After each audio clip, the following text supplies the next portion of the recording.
ISIS, the apocalypse machine that redefined terror. Picture a desert wasteland where black flags flutter over shattered cities, where executioners in masks broadcast beheadings to a horrified world, and where a self-proclaimed caliphate promises paradise through bloodshed. How did a splinter group from Al-Qaeda morph into a global nightmare, seizing territory the size of Britain and inspiring terror from Paris to Orlando? What dark charisma fueled their rise, and why does their shadow still loom in 2025? Step behind the veil with me as we unravel the meteoric ascent of ISIS, a saga of savagery, propaganda, and a twisted dream that nearly broke the world. The spark, from Al-Qaeda's ashes, it's 2004, Iraq's insurgency burning hot after the U.S. invasion. Abu Musab al-Zarqawi, a Jordanian thug turned jihadist, pledges his Al-Qaeda in Iraq, AQI, to Osama bin Laden. But Zarqawi's no loyal soldier. His brutal tactics, like bombing Shia mosques and beheading hostages, clash with Al-Qaeda's calculated restraint. By 2006, he's dead, killed in a U.S. airstrike, but his vision festers. AQI morphs into the Islamic State of Iraq, ISI, led by Abu Omar al-Baghdadi. Weakened by U.S. troop surges and Sunni tribal revolts, ISI limps along until 2010, when a new leader emerges, Abu Bakr al-Baghdadi, a soft-spoken Iraqi scholar with a Ph.D. in Islamic studies and a ruthless streak. Baghdadi seizes the chaos of the Arab Spring and Syria's civil war. By 2013, ISI absorbs Syria's al-Nusra Front, becoming the Islamic State of Iraq and Syria ISIS. Their break with Al-Qaeda in 2014 is seismic. Baghdadi rejects bin Laden's global jihad for a territorial caliphate, a state to rule now, not later. Sensational fact, Baghdadi's first public appearance declaring the caliphate in Mosul's Grand Mosque in 2014 was choreographed like a Hollywood villain's debut, complete with a black turban and a $10 million bounty on his head. The Blitz, conquering the caliphate. ISIS's rise was lightning fast and apocalyptic. In June 2014, they stormed Mosul, Iraq's second-largest city, with just 800 fighters routing 30,000 Iraqi troops. They looted banks, seized U.S.-supplied Humvees, and declared a caliphate spanning Syria and Iraq, 33,000 square miles at its peak, home to 10 million people. Their rule was dystopian: public crucifixions, sex slavery, and Yazidi genocide. In 2014, ISIS enslaved 7,000 Yazidi women and girls, selling them in markets. Thousands remain missing. Their revenue? Up to $2 billion annually from oil smuggling, extortion, and looted antiquities. Their attacks were theatrical. The 2014 beheading of American journalist James Foley, filmed in HD and shared online, shocked the world. ISIS's propaganda machine, Al-Hayat Media, churned out slick videos in Dabak magazine, blending gore with apocalyptic promises. They didn't just kill, they branded terror, inspiring attacks like the 2015 Paris Bataclan massacre, 130 dead, and the 2016 Nice truck attack, 86 dead.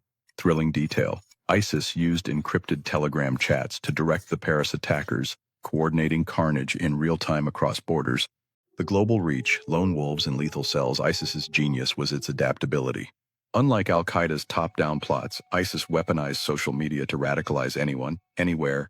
Their open-source jihad inspired lone wolves like the 2015 San Bernardino shooters, 14 dead, and the 2016 Orlando nightclub gunman, 49 dead, who pledged allegiance without direct contact.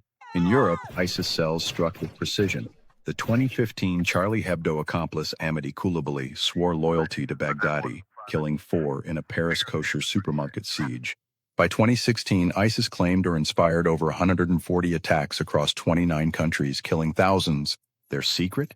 A hybrid model: centralized plots like Paris, paired with decentralized inspired attacks.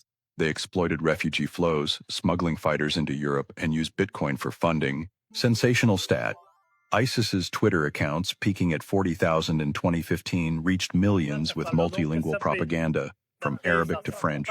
They didn't just fight wars, they fought for hearts and minds, luring 40,000 foreign fighters from 80 countries to their caliphate. Want to unravel more of terror's darkest threads? Subscribe to @Behind Veil Truths at www.youtube.com @BehindVeilTruths. We chase the stories that haunt the world's shadows. The fall, a caliphate crumbles. By 2017, ISIS's empire was cracking. A U.S.-led coalition with Russian and Syrian forces pounded their strongholds. Mosul fell in July 2017 after a 9-month siege that left 40,000 dead and the city in ruins. Raqqa, their Syrian capital, collapsed months later. Baghdadi, hunted relentlessly, detonated a suicide vest in 2019 during a U.S. Delta Force raid in Idlib. By 2020, ISIS's territory was gone, their fighters scattered. Over 10,000 were detained in Kurdish-run camps, though thousands more hid in sleeper cells. But the fall wasn't the end. ISIS pivoted to insurgencies, striking from Iraq's deserts to Africa's Sahel. In 2022, they attacked a Syrian prison to free 5,000 jailed fighters, nearly succeeding. In Africa, ISIS affiliates like ISWAP in Nigeria and Islamic State Central Africa province grew, killing 2,600 in 2024 alone. Their propaganda still thrives on platforms like Rocket Chat, radicalizing new recruits. Thrilling twist, escaped ISIS fighters from Syrian camps were linked to the 2024 Moscow concert hall attack, 144 dead, proving their global reach endures. The legacy, a virus that won't die as of 2025, ISIS is no longer a state, but a specter.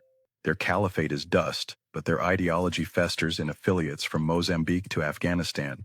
The Taliban's 2021 Afghan takeover gave ISIS Khorasan a foothold, with attacks like the 2021 Kabul airport bombing, 183 dead. In Europe, Titan security curbed large-scale plots, but lone wolf stabbings, like London's 2023 incidents, persist. Globally, ISIS claimed 4,000 attacks in 2024, mostly in Africa and Asia. Their playbook, social media, decentralized terror, apocalyptic branding, lives on, copied by groups like Hamas. What haunts me, the unanswered questions. How many ISIS fighters slipped into the West via migration? Are there sleeper cells biding time for the next 9/11? And why did intelligence fail to predict their 2014 blitz? ISIS's rise wasn't just a terror wave, it was a warning. Fanaticism thrives in chaos, and the world's never short of that. At Behind Veiled Truths, we dig into these shadows, from ISIS's cyber jihad to their African resurgence. Subscribe now at http://youtube.com/Behind Veiled Truths and tell us in the comments, what's next?